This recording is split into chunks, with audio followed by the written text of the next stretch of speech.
Three Empires on the Nile. The Victorian Jihad, 1869 to 1899, by Dominic Green, book review.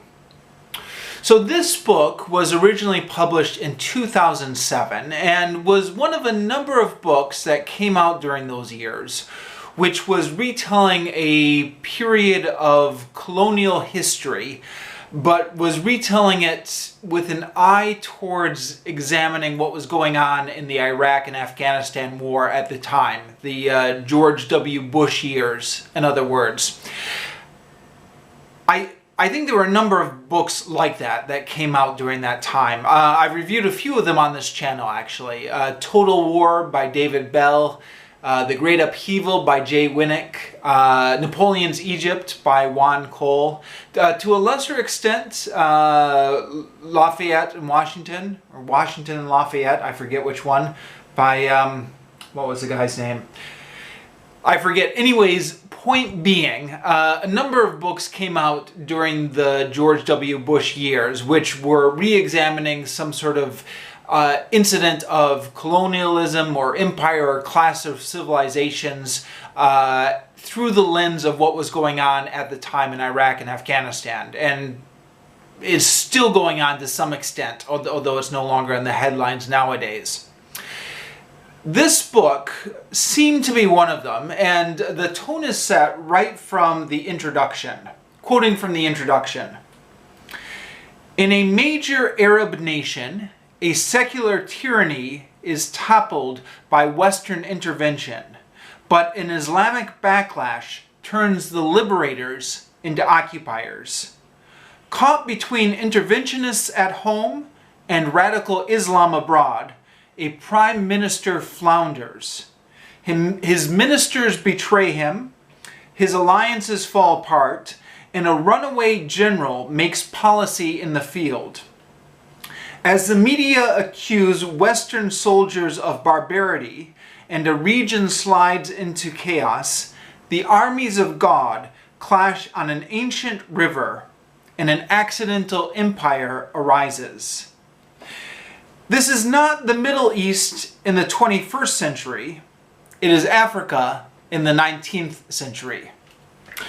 So that is pretty heavy-handedly bringing the parallels between this story and the modern-day Iraq war and Afghanistan war, bringing those parallels right to the fore, which is a warning sign, because if you're interested in history as a story, or if you're interested in getting into it for its own sake, you dislike a work that's a little bit overly polemical. You want an author who's more of a storyteller. The good news is that the parallels to the present day are kept only in the introduction and then the conclusion. The rest of the book, the author is simply concerned with telling his story.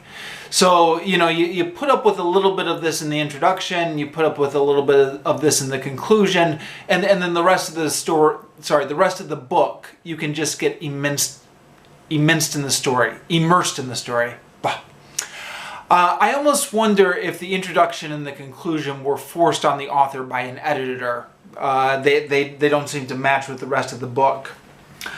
But it's a fascinating story. And the author is obviously in love with history for the sake of history. He's not necessarily trying to make a point. Green wants to tell an interesting story and bring to life all the colorful characters of the past. And he does this remarkably well. A truly skilled writer, this is one of those history books that almost reads like a novel. Although a slender book, only 280 pages, it manages to cover a lot of disparate ground. The decline of the Ottoman Empire and the Eastern Question, the Crimean War, the rivalry between the British Prime Ministers Gladstone and Disraeli, the Chinese Taiping Rebellion, Charles Chinese Gordon and his last stand in Khartoum, the rivalry between the British and the French Ferdinand de Lesseps, the architect of the Suez Canal, apologies for mispronouncing his name, and even young Winston Churchill, who is a character in this book because he was an officer involved in the Sudanese expedition. All of this interwoven with the story of Egypt in the 19th century. However, Green is able to weave all these different strands and all these different characters into a single seamless narrative. Since the book covers so much ground, I'm not going to attempt to summarize it here. I'll just comment on maybe a few things that struck my interest. So one of the interesting things in this book is the rivalry between William Gladstone and Benjamin Disraeli. Now, as an American, this is not something I grew up knowing a lot about. I did, right before I read this book, I did rent from the library a PBS documentary, which is produced by PBS. It's part of their Empires series. So it's Empires, Queen Victoria's Empire. Now, despite being called Queen Victoria's Empire, Queen Victoria was a queen during this period, but the prime ministers who were active during her reign were Disraeli and Gladstone. And as the documentary does a good job of portraying, they went back and forth. So Disraeli would be in power, then Gladstone would be in power, and then Disraeli and Gladstone, etc. Queen Victoria was very sympathetic towards Disraeli and disliked Gladstone, but under the constitutional monarchy system, she actually had limited influence on it. Now, the point that they made in this documentary, which again comes through in this book, is that Disraeli had an expansionist policy. He wanted to see the British Empire spread. Gladstone was not. Gladstone was arguably anti-imperialist. That was definitely his rhetoric. And yet one of the ironies is that while Gladstone was in office, a lot of the expansion took place, and that was possibly because the events that got set in motion were very difficult for Gladstone to control. Again, that's something that comes through in that documentary, which also comes through in this book. Yeah, by the way, if I haven't made this clear already, I recommend that documentary as well, if you can track it down. There's probably a copy on YouTube somewhere or something. It's called Empires, Queen Victoria's Empire. It's a PBS documentary.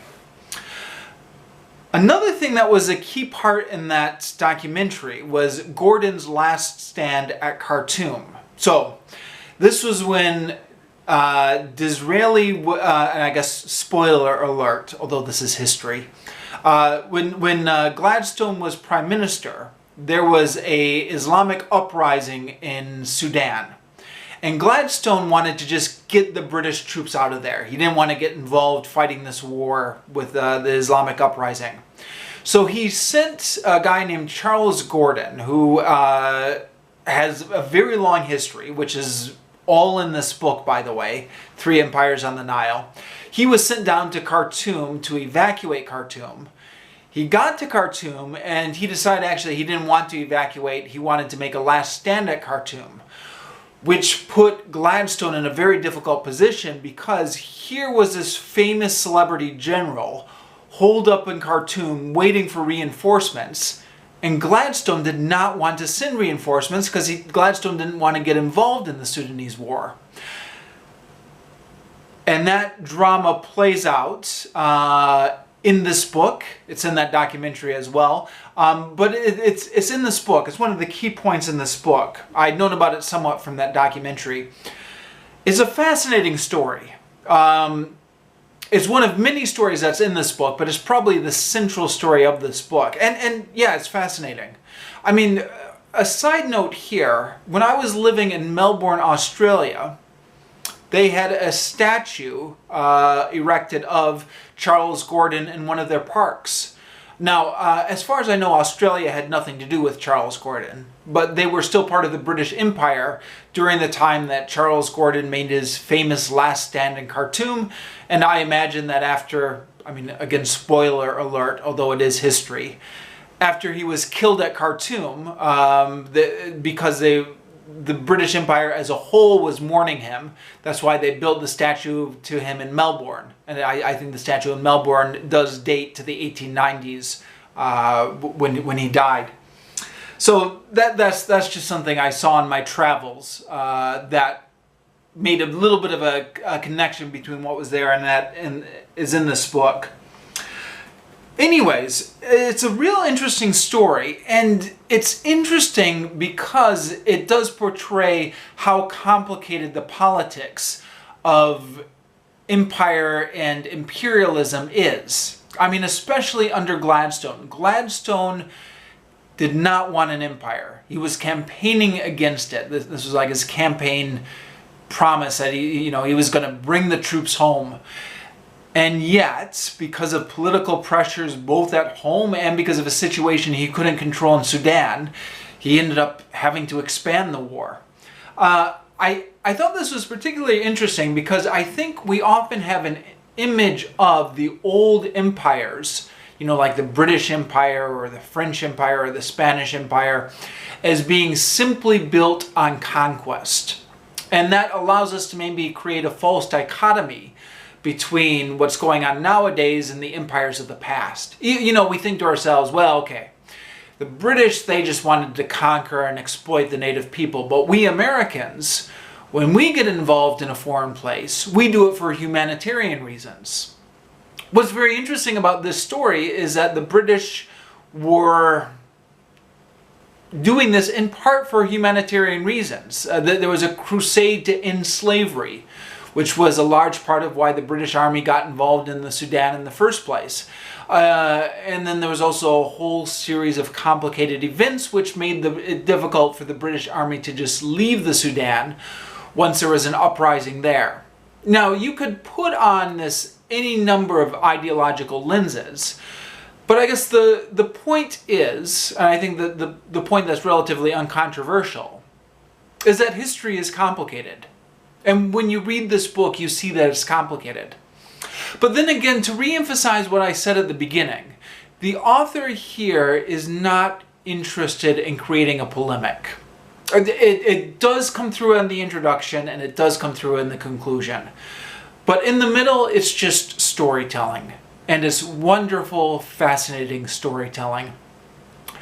If you're at all interested in this period, or if you just like history in general, this is a fascinating book. I can't recommend it enough.